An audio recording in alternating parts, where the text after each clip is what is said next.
Vous avez encore appris qu'il a été dit aux anciens, tu ne te parjureras pas, mais tu t'acquitteras envers le Seigneur de tes serments. Eh bien, moi, je vous dis de ne point juger du tout, que votre langage soit oui, oui, non, non. Matthieu 5, 33, 34.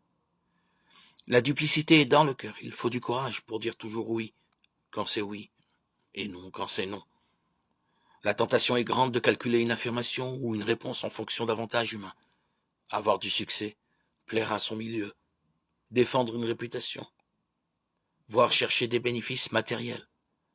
Voilà autant de raisons pour sacrifier au mensonge. Rien n'est plus gratifiant que d'être bien vu, entouré, louangé. Cela suppose, en général, bien des concessions au niveau de la vérité. Cela suppose bien souvent de prendre la loi du milieu pour un absolu, de mépriser tout autre milieu. Ces gens-là, dit-on, ils ont tous les défauts puisqu'ils ne font pas partie du clan. Et les vérités les plus élémentaires sont allègrement niées et déformées.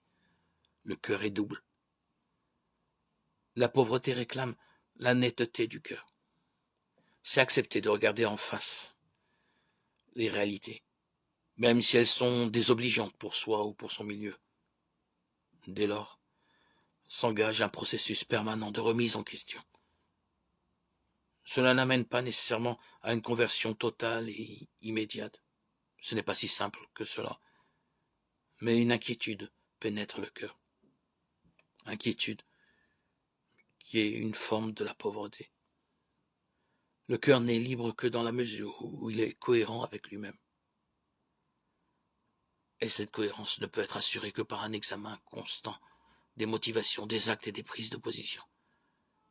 Même si l'on ne se désaliène jamais totalement de l'emprise du milieu ni de son propre égoïsme, cette lucidité constitue une réelle pauvreté dans l'inconfort où elle place et dans les efforts qu'elle postule.